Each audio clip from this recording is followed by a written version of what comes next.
Hey everyone, and welcome to part 10 of the top-down shooter tutorial in Godot. In this video, we're going to add teams to our game, we're going to create ally units that will be on the same team as the player and will fight enemies, and we're going to learn how to refactor our AI script very easily to work for both enemies and allies right out of the box. Let's get started. So the first thing I want to do is come into our player here, our player scene, and I'm going to add a node called team. And full disclosure, I haven't really thought through the best way to structure our team itself, like what data it should hold, how it should be stored, and how we want to interact with it. So I think I've got a pretty basic way that it'll work, where we basically just have a team number that's just an integer, and that our team node is really just going to store that. So it's pretty simple, but I think it'll get us where we want to go. I'm not always the best at making video outlines before I do tutorials. It's a lot easier and quicker for me to just kind of get a good idea of what we want to do and build it up as we go, especially with games like this, where I've made games like this so many times before that I, generally have a good idea of what it's going to take, or like what shape it's going to take. So anyway, all that to say that if I start making some mistakes, bear with me as we get this going. But I think, so step one, I'm going to add a node 2D. And eventually we'll add this to our enemy as well. But I'm going to call it team. And I'm going to attach a script to it, which I'll also call team.gd. And this shouldn't really go in actors. I'm just going to put it in, I'll go up a path real quick. We're going to need like, I don't know, some kind of a data folder or something, but I'll just keep it here for now in our root directory. So I'll just create this. And then really all I'm going to have here is be a exported variable that I will just call team. And we'll just set it to be 0 by default. And I think what's going to happen, actually, yeah, let's do this. I'm going to say enum, and we'll say team name. And, we might scrap this later, but just for now. And I will say player team and enemy team. And just for now, this means that at least we've got a nice named value that we can use for our team. And I think I can, oh yeah, there we go. So if you do an export with a type hint of an enum, it'll actually give you a selector between these values, and they'll be named on the editor, which is going to be really nice. So I'll just give it a default of teamname.player. And so now what I can do is I can drag this team node, pretty much anywhere else in our app, and we can edit the team from right within here like this. So I can drag this or make this a scene and give it to our enemy, and I can just set it to be enemy, and it'll just work like that. So another benefit of composition. And to that note, let me save this branch as a team. I'll also keep this in our root directory for now. And now our player has a team, which will be good. Now I can come into our enemy, and I can do this and drag our team into here. Okay, and I'll set this to be enemy. So now we have a team node for both our player and our enemy with different teams. Now what we need to do is actually make it so that our code looks at that team node to determine if, actors are on the same team. So now when like the player or anything enters our enemy's detection radius, we're not actually going to look anymore and see if that thing is the player, which is what we're currently doing. We're actually going to say, hey, did something enter my radius that's on a different team? Because if so, I need to attack it. And this will pave the way very shortly for us to hopefully start adding in allied units as well as enemies. So that's kind of the goal for this video. So let's do that now. If I come into our enemy script, we're not doing anything with the player here. It's going to be on our AI. So, okay, a couple things. We've got this player detection zone. This is going to take a second, but I'm going to rename this. There we go. Couldn't see it. I'm just going to remove references to the player. I probably should have done this at the start, but I'm going to disconnect these methods real quick. And now I'm going to reconnect them just so it'll create methods that have the actual corresponding name, since we took out the player from the detection zone. And then, oh, you dummy. All right, sorry, I just connected those onto our enemy script. I feel like I've done this every single video that we've had since we started doing AI. Okay, connect it to our AI script. There we go. And connect our body exited also to our AI. Okay, so now we have the same things. I'm just going to drag what we had up here. So this is the body exited. I'll drag this here. And I'll drag our body entered. Take that out. There we go. Okay, so literally no change functionally. It's just renaming these to be to just be detection zone and not player detection zone. And what I'm going to do now is, do I have a variable in here called target already? No, good, very good.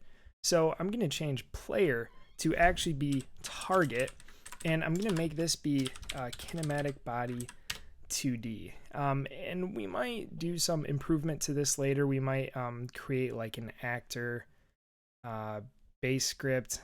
So we might have some light inheritance, but for now we'll just do a kinematic body.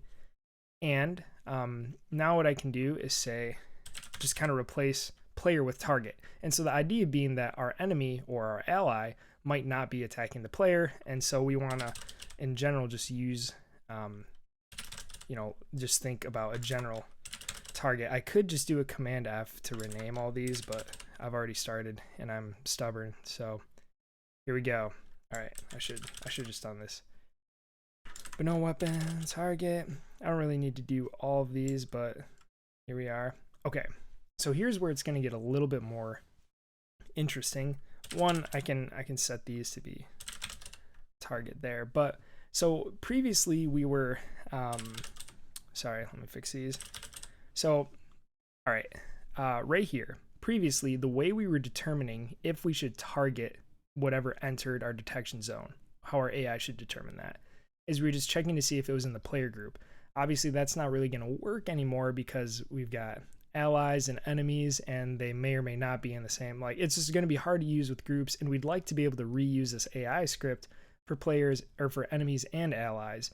And so what we can do now is switch this to use duck typing. Just like we were doing with our bullet, where we were saying, hey, did the thing I hit have the method handle hit? If so, call it. We can say, hey, did this body that just entered, does it have a team node on it? If so, let me get the team. And that way we can see, we can easily use duck typing to tell, is this something that I actually need to care about that just entered my detection zone? So we're going to refactor this to not check for groups anymore, but to look instead at the team node. So in order to do that, I'm going to come actually up to our enemy script, and I'm going to get a reference to our team. So I'll say onReady variable team, and we'll call this team. And let's see. So you can use duck typing one of two ways. You can check methods or you can check properties. There's more ways to do it, but those are the easiest ways. And so I could just say, hey, do we have a variable team? And like reference that. But I would rather not have our AI or whatever wants to get our team have to know, like, okay, we get our team node, but then I have to get the team property on it. Instead, I think I'd rather just use duck typing via method checking and just have a get team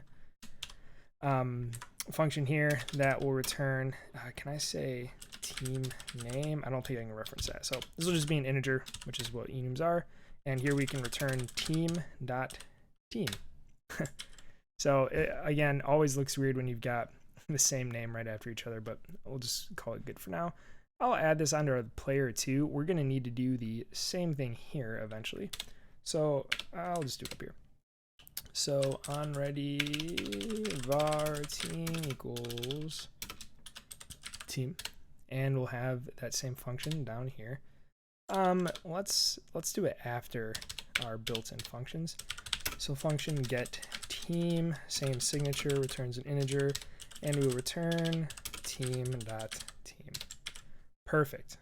Okay, so now I can come back to our AI, and now what I can do is say if body.has method gets team and body.getTeam equals, and now what we're going to have to do, let me go back to our enemy. So what we're going to have to do in this script now is get the team of our parent, which could be our ally or our enemy in this case. So we'll have to pass that in to our AI, so we've got it here, and then we can actually use it in this check.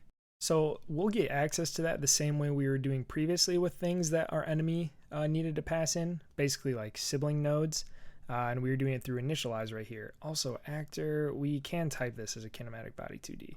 So let me just do this while I'm thinking about it. And so what I can do up here in our enemy is we will say self weapon and team.team. So we can do that. It might be good to pass in the actual team node itself, but let's just do team.team. We can just pass in the number right now. And then for initialize, I'll say team, and this will be an integer. And then we can say self.team equals team. And I'll add another variable up here. I'll just say var team integer equals, I'll say, it doesn't really matter, we'll just do -1, so it's kind of an invalid value right at the start. And now we can do body.getTeam equals team. Okay, so now we're checking, okay, something just entered my detection zone. Does it have a getTeam method? And if so, is it the same team as me? Or, ooh, whoops, I'm glad I said that out loud because that needs to be not on the same team. So if it's not on the same team, then we're going to engage it and set our target to be that thing. And so this should let us now automatically let AI controlled units attack each other if they're on a different team. And we've made it easier going forward to just implement that rather than having to change it later for the player, or change it later so that we're not just targeting the player. And it means that hopefully this AI script that we've made is pretty easy to get working for allied units. So I think now we're good to try and run it.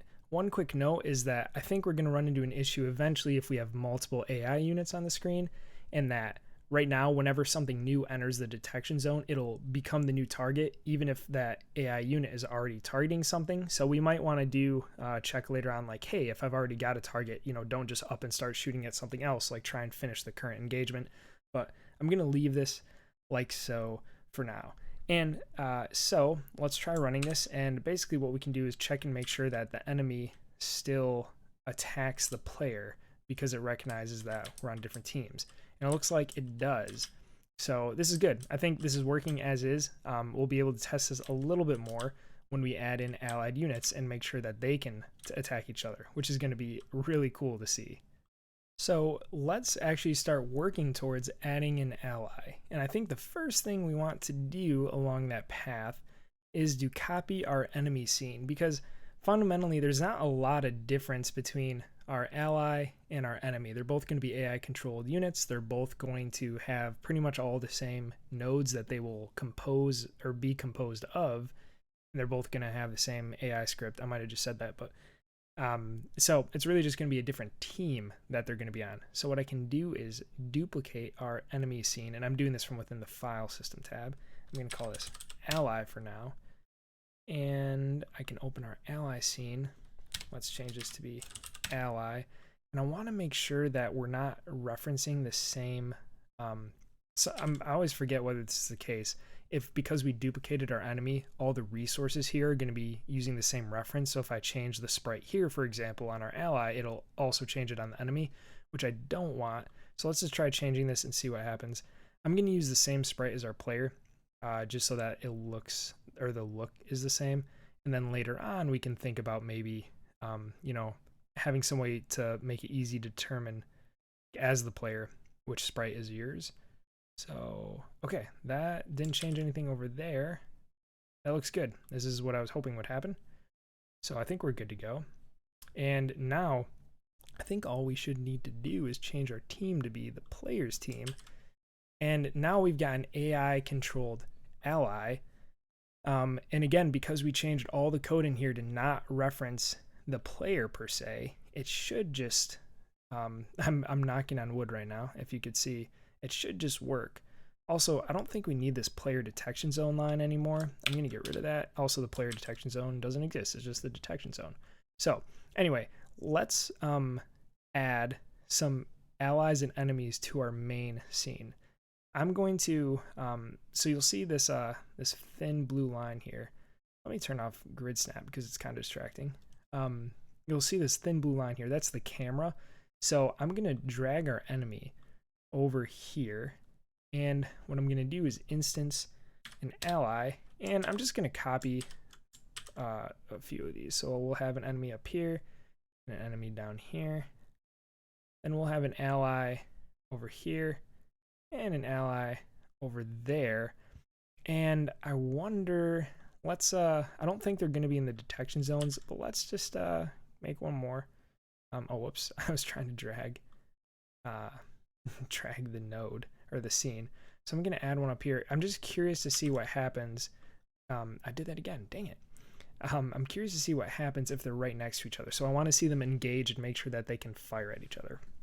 So now that we've got our little battlefield in our experiment here, we can run this and see what happens. So if I hit Command B, oh my gosh, would you look at that? They're all patrolling and our ally attacked our enemy. Wow, this is super weird to see them all like moving in unison or close to it. But so our enemy still attacks me as the player, but if I get super close to an ally, they don't attack me because I'm on their team. So they don't turn around, they don't notice me, they don't pick up on me. There is friendly fire, so I think I can kill my ally. Sorry, dude. No, nothing against you. But I think this is awesome. So look how easy it was by having good code structure and using composition to just create an allied unit. It was super easy. We're using all the same AI, and it just works out of the box. And it was really cool. I'm going to start this again because our ally attacked our enemy, but why isn't our enemy attacking our ally? Weird. Let's see what happens if I drag it a little bit closer. Okay, so they are firing each other. So maybe it was just like they were right on the edge, but that's sweet. So what I'm going to do is just get rid of these last two guys, and I'll just keep, you know, some people out on the field so that we can kind of see what's happening. But guys, this is awesome. We have allied units that move and patrol and attack just like regular units, and we have paved the way now to add in, you know, some extra state and campaign AI to tell, you know, units to pursue an objective or go somewhere, and we can see them actually move to detect each other and attack. So if it seems like I'm getting really excited for the stuff we have coming up, it's because I am, and I hope you are too. So now that we have allied units, there's one last thing I want to do, which is a result of me accidentally killing, or I guess on purpose, I guess I can't really put the blame on anything else there, but accidentally killing my allied teammate, and it is friendly fire. So if you want friendly fire in your game, feel free to totally skip this step, but I'm just going to do this real quick because I think in my game I would just not want to have friendly fire. So if I come into our well, I'll go into our bullet scene for now and go into the script, and let me go to our global signal, because here's where we're firing a bullet. So I think what I'm going to do is actually, hold on. Let me just make sure that I'm thinking through this correctly, because we spawn a bullet in our bullet manager. And, yeah. So what we could do, what I'm trying to do is add a team to our bullet. So each bullet knows what it should damage. You know, it doesn't know who fired it. It doesn't care, but it knows like who it itself should damage. And I'm trying to see if we should do that wherever we fire, like in our weapon script. So something we could do is do bullet instance and then set bullet, you know, dot team or whatever. But I don't like that, and we've followed the same pattern of moving all that into the signal. So I think what we need to do is follow that too. So we're gonna have to make a couple changes, but I'm going to add a team parameter to our bullet fired signal. So I'm just gonna say team here. And then what that's going to mean is that our bullet is going to need to have a team. So I'll just say our team, which is an integer, will be equal to, again, we'll just set to -1 for now. And then when we create it from our bullet manager, we will have to set our team. So I'll do bullet.team equals team. And I'll say team here because we already added that. So we will set the team of our bullet to be team. We could use a method for this, but I'm fine just accessing that property. So now our signal is set, our spawner is set, and our bullet is set. Let's now make this 2, where if body has method handle hit, here we want to make sure that we're only going to damage our enemy if So I think here's how I want to do it. If we fire at an ally and it hits them, I want our bullet to stop. So I don't want us to be able to fire through enemies. I just don't want it to do damage. So what we can do is just say, so I want this queue free to get called, but I do not want damage to happen. So I guess we can do if body.has method get team, same duck typing that we did before, and body.get team equals team on our bullet. Then we will call body.handleHit. One thing to note is that when we add like blood particles later on, this might get a bit weird, because even if we don't damage our allies, we probably want them to still have a blood particle if you hit them. So we might need to change this a little bit, but just for now, it should be fine. And the last thing we're going to need to do to get this to work is look for all the places that we do bullet fired. And we're going to have to, here we go, in weapon, I guess it's only one place. Get rid of search results. So here we're going to have to actually add our team. So what this means is that our weapon is going to have a team added to it so that it knows which team to give to our bullet. So what I'm going to do for that, is just say var team integer is -1. Feels like we've done that once or twice before. And then when we emit the signal, I will say team. And we'll need to actually, forgot the comma. And we'll need to actually set our team in our scripts. So an enemy, when we do ready, we can do weapon.team equals team.team. So when we're doing the AI, we call this initialize function rather than just setting it on team. Or just setting the property itself. I'm fine doing this for now instead of, well, actually, let's do initialize just to follow that pattern. Initialize. Okay, so just so that we're consistent, I'm going to add an initialize function to our weapon, and that way we just have one function to call where inevitably down the road we have more things we want to set on our weapon. So it's probably better to do this. I'm glad I talked myself out of that. So we'll say team, which is an integer, and then we'll just say self.team equals team. So a little bit of light dependency injection. If you've seen Arrested Development, hopefully that reference is somewhat familiar.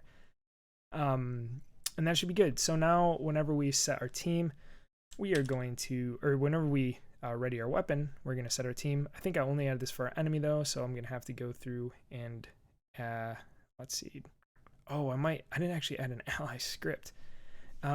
So maybe this isn't really an enemy anymore. I mean, this is kind of like an actor script because our ally is using it too, and it's totally fine. It's really our AI that determines it. So cool, generic. It's good that we made it like that. So maybe I'll change that in a second, but I need to add this to our player now as well. So in our player's ready, wow, we don't have a ready function for the player yet. That's cool. I feel like it's a sign that, you know, we've kept things separated so we don't have to initialize a bunch of stuff. Not that it's a bad thing at all, but I didn't expect that was a thing. So initialize, and we'll say team.team here. And then I wonder, oh, I do have a weapon there. I'm trying to, this should be weapon. So I'm just giving that a type so we get a little bit better type completion there. But yeah, so now the two places that are where we get weapons, like our player and our enemy/ally, we're now giving them a team. So our weapon has a team, and then it's passing that into the signal when a bullet is fired. And so our bullets will have a team, and so they will only damage things that are not on their team. Okay, actually, before we run it, I realized two mistakes that I had made, which are so dumb. So I apologize. Some of you probably saw this and are like, what are you doing? So I'm in our bullet script right now, and I had wrote body.getTeam equal to team. We then call handle hit, but we only want to call handle hit if we are hitting a body that is not on the team we're on. So this was only going to allow friendly fire, which seems obviously wrong. So that was the first thing that was wrong. And the second thing that was wrong, if I come to our bullet manager, is I not bullet manager, or weapon. I accidentally had team as the first parameter of this signal we were emitting. So it was team and then bullet instance, but you want to change it to be what I have here, where bullet instance is first and then team. Okay, now that those are out of the way, now we can actually run it. And now you'll see that if I fire at my ally, 3, 4, 5, so they're not taking any damage, they're still there, they're not going away. But if I continue to fire at my enemy, man, look at the range on that thing. They do go away. So there is no more friendly fire. Whew, thank you for sticking through and being patient on that one. But guys, I think that's pretty much it. I mean, look at what we have now. We've got allies that move around, and we've got enemies that can engage them. I mean, we're pretty much got it set to start doing some really interesting things by adding objectives. I want to add reloading in a UI in the next couple episodes so that we can really start building towards not only having something for the player and your team to actually do, but to actually have a way to display that to you on the screen. So I am really pumped for that. I hope you are too, and I hope that this video has been really helpful. Let me know if there's any suggestions or feedback you have, and I'll see you in the next video.